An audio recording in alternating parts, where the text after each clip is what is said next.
Taiwan is not just a small island, it's a critical flashpoint between China, the United States, and the global economy.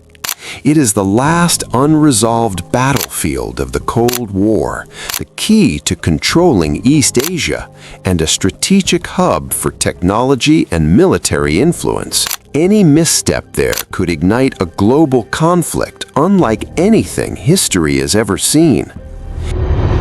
In this video, we'll reveal why a world war could erupt over Taiwan, why this small island has become the world's pivot, and why everyone watches its every move with fear and tension.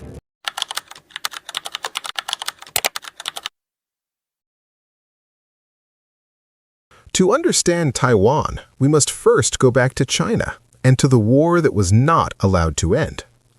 In the 1940s, China was tearing itself apart in a brutal civil war between the nationalist government and a rising communist movement led by Mao Zedong.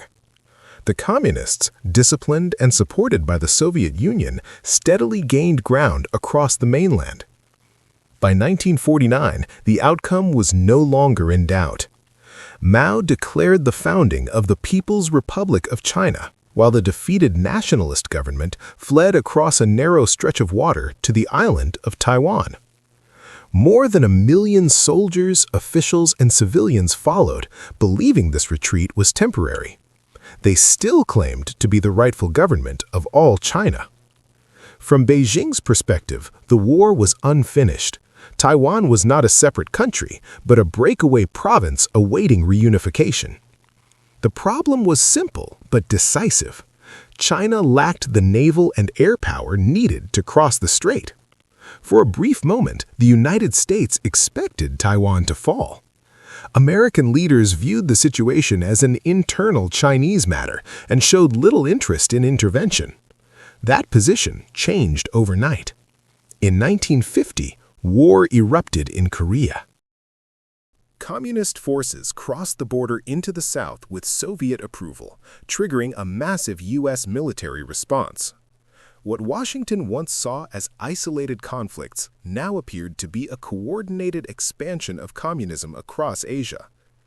Taiwan suddenly became strategically essential. President Truman ordered U.S. naval forces into the Taiwan Strait, effectively blocking China from completing its civil war. To justify this reversal, the United States introduced a concept that would define the next 70 years. Taiwan's status was undetermined. China rejected this idea outright. From Beijing's view, Taiwan had already been returned to China after World War II and required no further debate. But American power on the water made reality different from principle. Throughout the 1950s, the world repeatedly stood on the edge of disaster. Artillery barrages, military standoffs, and even nuclear threats became part of daily calculations.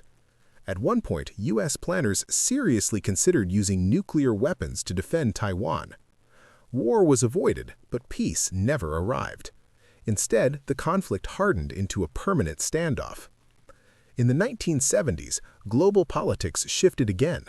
China and the Soviet Union turned from allies into rivals, deeply suspicious of one another. The United States saw an opportunity to reshape the balance of power. President Richard Nixon opened secret talks with Beijing, aiming to weaken the Soviet Union by improving relations with China. Taiwan, once again, became a bargaining chip. Behind closed doors, American leaders acknowledged what they refused to say publicly: there was one China. But in public, strategic ambiguity remained intact. The United States formally recognized Beijing, and Taiwan lost its seat at the United Nations. Most of the world followed Washington's lead, leaving Taiwan diplomatically isolated. Yet the U.S. stopped short of abandoning it entirely. Congress passed the Taiwan Relations Act, promising arms sales and continued support without a clear commitment to military defense. This ambiguity was deliberate. It was designed to deter China from invading and discourage Taiwan from declaring independence. For decades, the system worked. Tensions remained high but stable. Then Taiwan changed. It transformed from a military dictatorship into a democracy, holding free elections and developing a distinct political identity. At the same time, China experienced explosive economic growth and began modernizing its military at an unprecedented pace. A new factor entered the equation: technology. Taiwan became the center of the global semiconductor industry, producing the most advanced microchips on Earth. These chips power modern economies, artificial intelligence, and advanced weapons systems. Without Taiwan, the modern world slows down. This reality reshaped strategic thinking in Washington. Protecting Taiwan was no longer only about geography or ideology. It was about safeguarding the backbone of the global economy. China understood this as well. Beijing increased pressure through military drills, missile tests, and simulated blockades.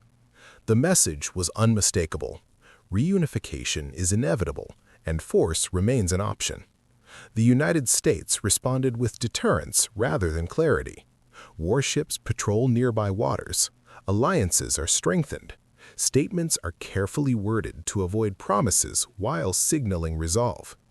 Today, Taiwan stands at the center of a three-way tension: a rising China determined to reclaim what it sees as its own, a United States determined to prevent any single power from dominating Asia, and a democratic society determined to decide its own future. This is why Taiwan matters, not because it seeks conflict, but because history placed it at the intersection of ambition, fear, and power. Every move here echoes far beyond the island itself. The unresolved question remains the same as it was decades ago. Will ambiguity preserve peace, or will it one day fail catastrophically? Taiwan is not just a regional issue. It is a test of how the modern world handles unresolved history in an age of global interdependence.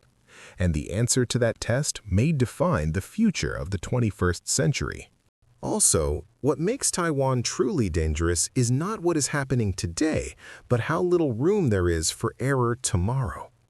A single miscalculation, a misunderstood signal, or a moment of domestic pressure in Beijing or Washington could turn drills into decisions. Unlike past conflicts, this one would not stay regional. Global trade would freeze, supply chains would collapse overnight, advanced technology would become a battlefield, not a product. Financial markets would react before the first shot is fired. Allies would be forced to choose sides. Neutrality would become impossible. China sees delay as a risk. The United States sees retreat as weakness, and Taiwan lives in the space between those two fears. This is not about tomorrow or next year. It's about whether the current balance can survive rising power and shrinking patience. History shows us one thing clearly. When ambiguity stops working, events move very fast. And when they do, the world won't be asking why Taiwan matters. It will be asking why no one stopped it in time.